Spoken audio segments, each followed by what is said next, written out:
The horrific events of September 11, 2001, left an indelible scar on the American psyche. As smoke billowed from the ravaged Twin Towers, a chilling narrative began to emerge from across the Hudson River. In Liberty State Park, New Jersey, multiple witnesses reported a disturbing sight. A group of 5 men, seemingly unfazed by the unfolding tragedy, were seen atop a white van. Their actions were jarringly incongruous with the grief and terror that gripped the nation. These men, later identified as Israelis, were allegedly engaging in celebratory behavior. Witnesses described them smiling, hugging, and high-fiving. Some even claimed to have seen them taking photos and videos of the burning towers with expressions of glee.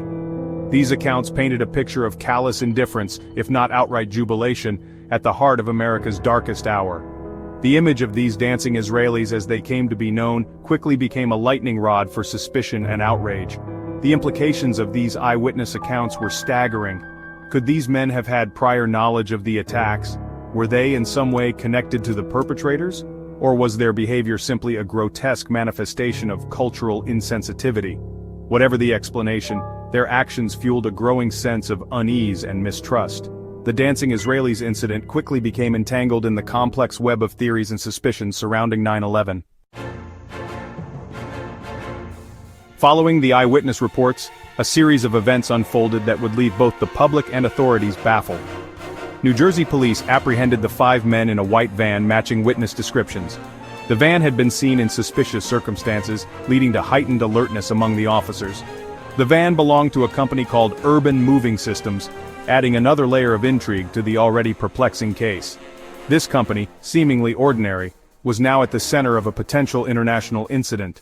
During the arrest, the driver, Sivan Kurtzberg, allegedly made a cryptic statement: "We are Israelis. We are not your problem. Your problems are our problems. The Palestinians are the problem." This statement was both puzzling and provocative. This statement, whether a misguided attempt to deflect suspicion or a revealing confession, only deepened the mystery. It raised questions about the men's true intentions and their connection to the events unfolding. The FBI took over the investigation, classifying the men as potential suspects in a foreign intelligence operation. This move indicated the seriousness with which the authorities were treating the case. Their interrogation revealed further curiosities. The men's stories were inconsistent, and their behavior during questioning was suspicious. The men claimed to be tourists, yet they possessed box cutters, a tool eerily similar to those used by the hijackers, and a substantial amount of cash hidden in a sock. These items were highly unusual for tourists to carry. Moreover, bomb-sniffing dogs reacted to the van, suggesting the presence of explosive residue. This discovery added a new layer of urgency to the investigation. Despite these red flags, no explosives were found. The absence of physical evidence left investigators in a quandary. The investigation appeared to be caught between startling coincidences and a lack of concrete evidence. Each new piece of information seemed to raise more questions than it answered. Adding fuel to the fire, the owner of Urban Moving Systems, Dominic Suter, an Israeli national, abruptly shut down his company and fled to Israel shortly after the men's arrest. This sudden move was highly suspicious. This hasty departure fueled speculation about Suter's possible involvement in illicit activities and raised questions about the true nature of his business. Was he trying to escape justice, or was there another reason for his sudden flight? Was Urban Moving Systems a front for Israeli intelligence operations? The idea seemed far-fetched, yet the circumstances were too peculiar to ignore. Were the 5 men more than just tourists? Their actions and possessions suggested a deeper, more sinister purpose. The answers remained elusive, shrouded in a veil of secrecy and speculation. The case of Urban Moving Systems continues to be a topic of intrigue and debate, with many questions still unanswered. As the FBI delved deeper into the Dancing Israelis case, a disturbing possibility emerged.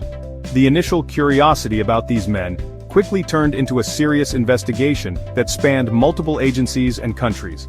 Were these men part of a larger intelligence operation with potential links to the 9/11 attacks? The implications were staggering, suggesting a web of espionage that could have far-reaching consequences. The men's employment at Urban Moving Systems, a company now suspected of being an espionage front, fueled these suspicions.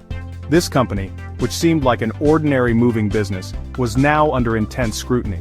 Moreover, reports surfaced that at least 2 of the men had ties to Mossad, the Israeli intelligence agency.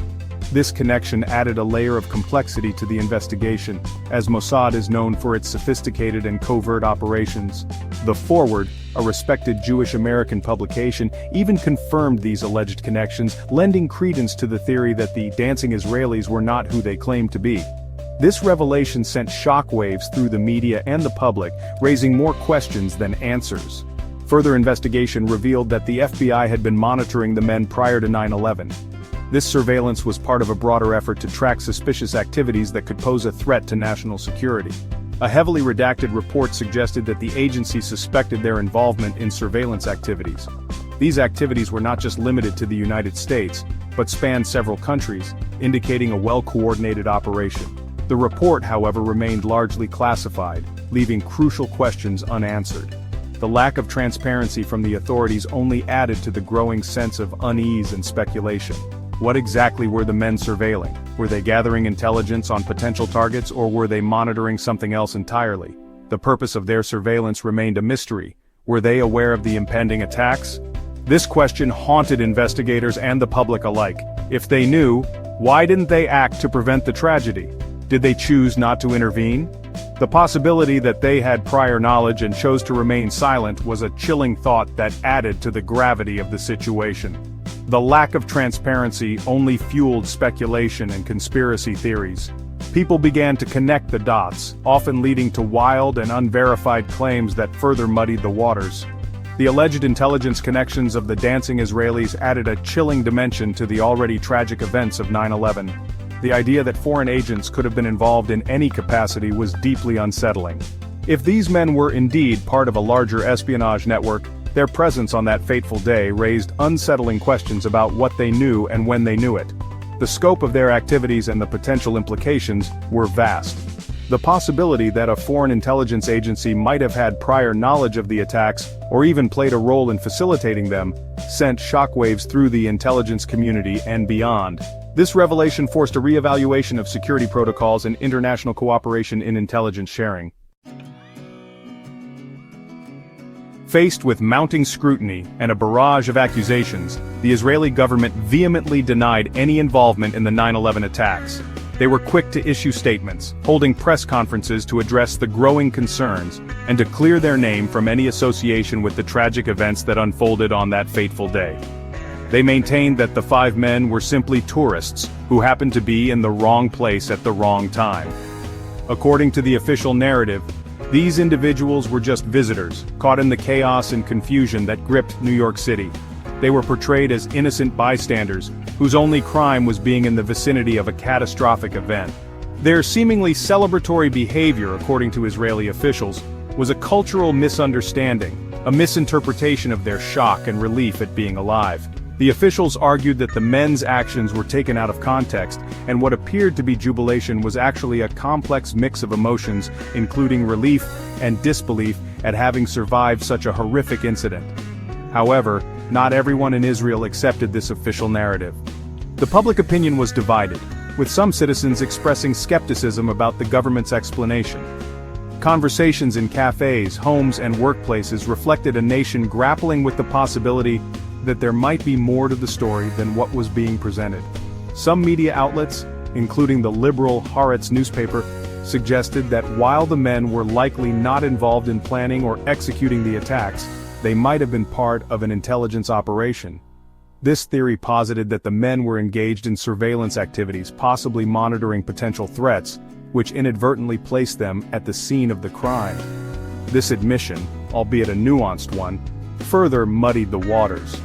It introduced a layer of complexity to an already convoluted situation, raising questions about the true nature of the men's presence in New York City. Were they merely tourists, or was there a deeper, more clandestine purpose behind their visit? If the men were indeed intelligence operatives, what was their mission? The speculation opened a Pandora's box of possibilities, each more intriguing and unsettling than the last. Were they gathering information on terrorist cells? Or were they involved in some other covert operation? Were they tasked with monitoring potential terrorist activity? And if so, what did they know, and when did they know it? These questions cast a shadow over the official narrative, suggesting that there might have been foreknowledge of the attacks that was not acted upon, and if so, Why did they fail to detect and prevent the 9/11 plot? The possibility of an intelligence failure loomed large, raising concerns about the effectiveness of surveillance operations and the potential lapses that allowed the tragedy to occur. In a bizarre twist, 3 of the 5 men later appeared on Israeli television, offering a carefully crafted explanation for their actions. Their televised appearance was an attempt to set the record straight, but it also added another layer of intrigue to the unfolding drama. They claim to have been documenting the events of 9/11, emphasizing their role as witnesses rather than participants. This explanation was intended to clarify their intentions, but it also raised new questions about their presence and activities on that day. However, their appearance only raised more questions than it answered. The public and media were left wondering about the true nature of their documentation efforts, and the reasons behind their delayed disclosure. Why did they wait so long to come forward? The timing of their revelation seemed suspicious to many, leading to further speculation about their motives and the authenticity of their claims. Why were their accounts inconsistent with eyewitness testimonies? Discrepancies between their statements and those of other witnesses added to the confusion, making it difficult to discern the truth. The dancing Israelis saga, far from reaching a conclusion, seemed to be descending further into a labyrinth of intrigue and contradiction. Each new piece of information only deepened the mystery, leaving the public and investigators alike searching for answers in a maze of uncertainty.